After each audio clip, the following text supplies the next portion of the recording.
கேரளாவில் நடிகர்கள் தனி கட்சி தொடங்கவே இல்லை. ரஜினிகாந்துக்கு வந்த கூட்டத்தை விட விஜய்க்கு அதிகமாக கூட்டம் கூடியது. புதுச்சேரியிலிருந்து வந்து தமிழ்நாட்டில் எங்களுக்கு தலைமை நிர்வாகியா போட்டாங் அப்படின்ட்டுவாங்க. ரசிகர்கள் ஒத்துக்கொள்ளலாம், ஆனால் அரசியல்வாதிகள் ஒத்துக்கொள்ள மாட்டார். தமிழக வெற்றி கழகத்தின் கொடியை ஏன் அறிவிக்கல?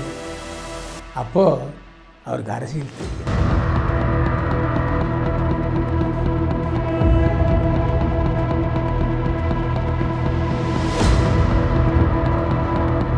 என்னை வாழ வைத்துக் கொண்டிருக்கும் யூடியூப் சேனல் நேயர்களுக்கு நன்றியும் வணக்கமும். மெட்ராஸ் மூவி சேனல் நேயர்களே, கேரளாவில் வரவேற்பில் ரஜினியை மிஞ்சிய விஜய். இந்த தலைப்பை நீங்கள் முதல்ல நல்லா கவனிக்கணும்.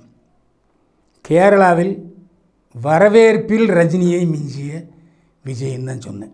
மற்றபடி ரஜினியை ஓவர்டேக் செய்த என்று நான் சொல்லவே இல்லை, சொல்லவும் மாட்டேன். அது உண்மையும் அல்ல. வேட்டையின் படப்பிடிப்புக்காக கேரளாவுக்கு சென்றார். படப்பிடிப்புக்கு சூப்பர் ஸ்டார் ரஜினிகாந்த். திருவனந்தபுரம் விமான நிலையத்திலிருந்து படப்பிடிப்பு நடக்கிற இடத்த வரைக்கும் சரியான வரவேற்பு. ரஜினிக்கு நல்ல வரவேற்பு தான் இருந்துச்சு.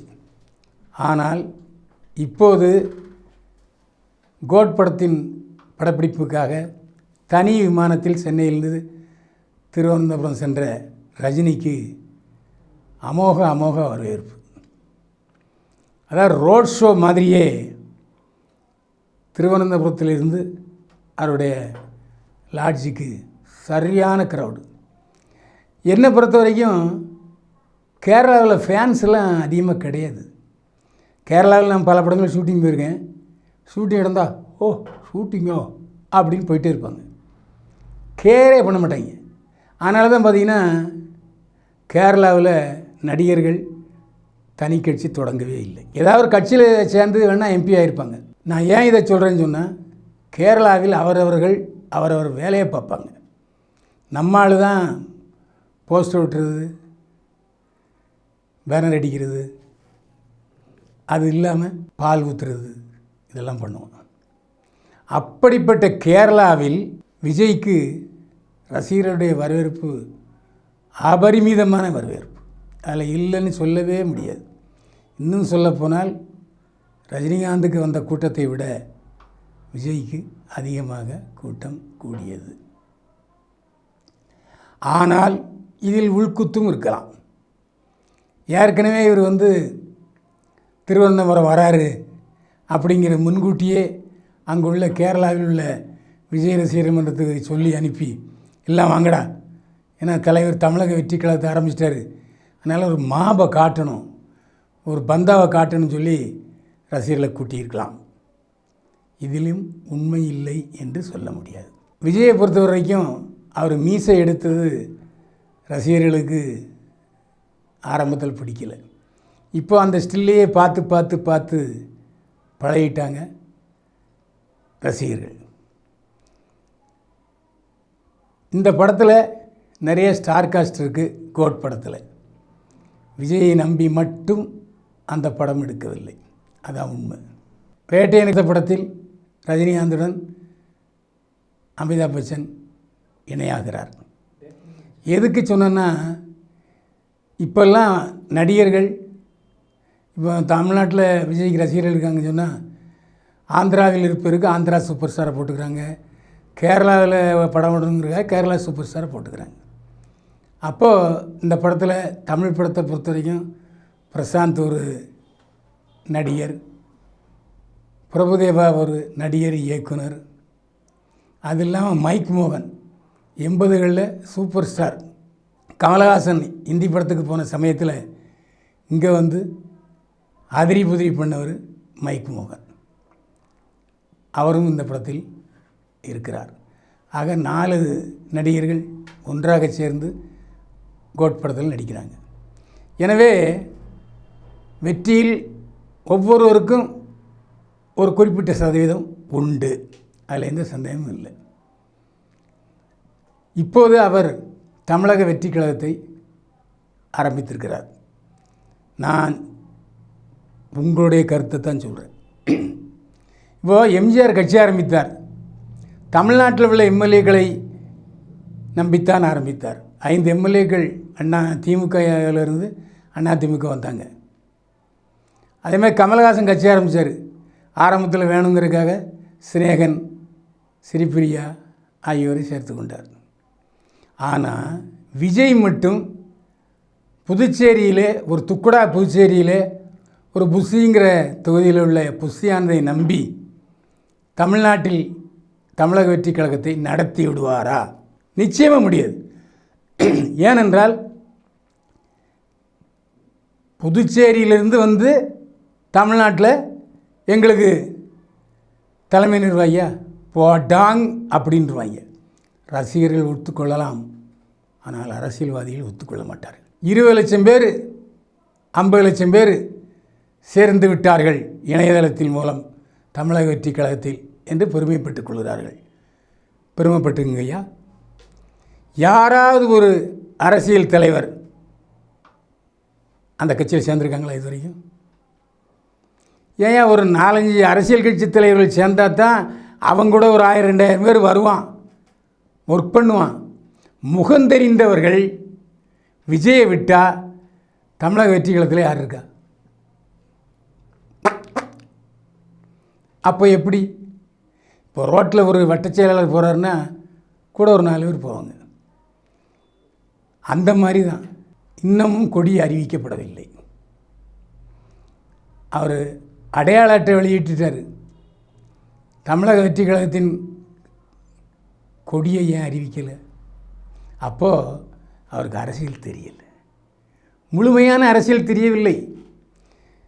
சினிமா செலிபிரிட்டி, சினிமா கவர்ச்சி, சினிமா ஆதரவை வைத்து கொண்டு இங்கே அரசியலில் பிழை போட்ட முடியாது. நடக்காது. இன்றைய கட்சி ஆரம்பித்து இவ்வளோ நாளாச்சு, பத்திரிகையாளர்களை சந்திச்சிருக்காரா? இல்லை முக்கியமான நபர்களை சந்தித்திருக்கிறாரா? ஏங்க எல்லாமே தனக்கு தெரிந்த மாதிரி நடந்து கொள்வது ஒரு அரசியல் தலைவருக்கு அழகல்ல. பெரிய பெரிய அரசியல் தலைவர்களை சந்தித்து அவர்களிடமிருந்து அனுபவங்களை பெற்றுக்கொள்ள வேண்டும். அந்த அனுபவங்களிலிருந்து படிப்பினையை கற்றுக்கொண்டு கட்சி நடத்தணும். நீங்கள் பத்திரிகையாளர்களை சந்திக்க தயங்குவது, அச்சப்படுவது அரசியல்வாதிக்கு அழகு இல்லை. நாளைக்கு அரசியல் கட்சி தலைவரானதுக்கப்புறம் எப்படியும் நீ மீடியாக்காரன்ட்ட வந்தால் ஆகணும். அவன் கேட்குற கேள்விக்கெல்லாம் பதில் சொல்லித்தான் ஆகணும். அப்போது முன்கூட்டியே பழகிக்கலாம் இல்லையா? ஏன் அந்த திராணி இல்லை? ஏன் புஷி ஆனந்ததை சொல்லவில்லை? தூத்துக்குடியில் ஒரு 1500 பேருக்கு, திருநெல்வேலியில் ஒரு 1500 பேருக்கு, நார்வேயில் ஒரு 1500 பேருக்கு வெள்ள நிவாரண உதவி கொடுத்தால் சரியாயிட்டா? அங்கே எத்தனை லட்சம் பேர் இருக்கான்? 1500 பேர் கொடுத்தா அதில் கூட ஒரு பொம்பளை எனக்கு இது வேண்டாம், நான் உங்களை பார்க்கணும், ஃபோட்டோ எடுக்கணும் தான் வந்தேன், போச்சா? அப்போது நிவாரண உதவி யாருக்கு தரப்பட வேண்டும், தேவை அறிந்து கொடுக்கணும். அப்போ அங்கேயே தவறு நடந்து விட்டது புஷியானதால். வறுமைக்கோட்டு கீழே உள்ளவங்களுக்கு கொடுத்தா தான் அது நிவாரண உதவி. அது இல்லாமல் வந்தவங்க போனவங்க கொடுத்தா என்ன லாபம்? ஆகவே இன்னும் அரசியல் கட்சி எப்படி நடத்த வேண்டும், எப்படி அரசியல் கட்சியை தெருவாக வேரூன்ற வேண்டும் இன்னும் புரியலை. இன்னும் பத்திரிகைகளுடைய ஆதரவு விஜய்க்கு இல்லை என்பது என்னுடைய கணிப்பு. என்னமோ ஆரம்பித்த அன்னைக்கு பெருசாக போட்டாங்க, டிவியில் இதை பற்றி ஏதாவது வருதா? ஏன்னா எல்லா டிவியும் ஒவ்வொரு கட்சியை சார்ந்தது. கலைஞர் டிவியும் சன் டிவியும் திமுக சார்ந்தது, வசந்த் டிவி காங்கிரஸை சார்ந்தது, எடப்பாடியை சேர்ந்தது, ஜெயா டிவி தினகரன் கட்சியை சேர்ந்தது. இப்படி ஒன்று இருக்கும்போது உங்களுக்கான ஆதரவு மீடியாக்கிட்ட எப்படி கிடைக்கும்? இதெல்லாம் யோசனை பண்ண வேண்டாமா? இதற்கான ஆக்கப்பூர்வமான செயல்பாடுகளை இப்போவே நீங்கள் தொடங்கணும். அது இல்லாமல் எம்ஜிஆருக்கு அவருடைய ரசிகர்கள் பலம் இருந்தது. ரசிகர் மன்றங்கள் அதிமுக கிளைகளாக செயல்பட்டன. ஆனால் எம்ஜிஆர் இருக்கும்போது மீடியா கிடையாது, டிவி கிடையாது, ஃபோன் கிடையாது, யூடியூப் கிடையாது. அப்போ எம்ஜிஆரை மட்டுமே அவன் நம்பினான். எம்ஜிஆரை பற்றிய அவதூறு செய்திகள் மக்களுக்கு போய் சேரவில்லை. இப்போ அப்படியா?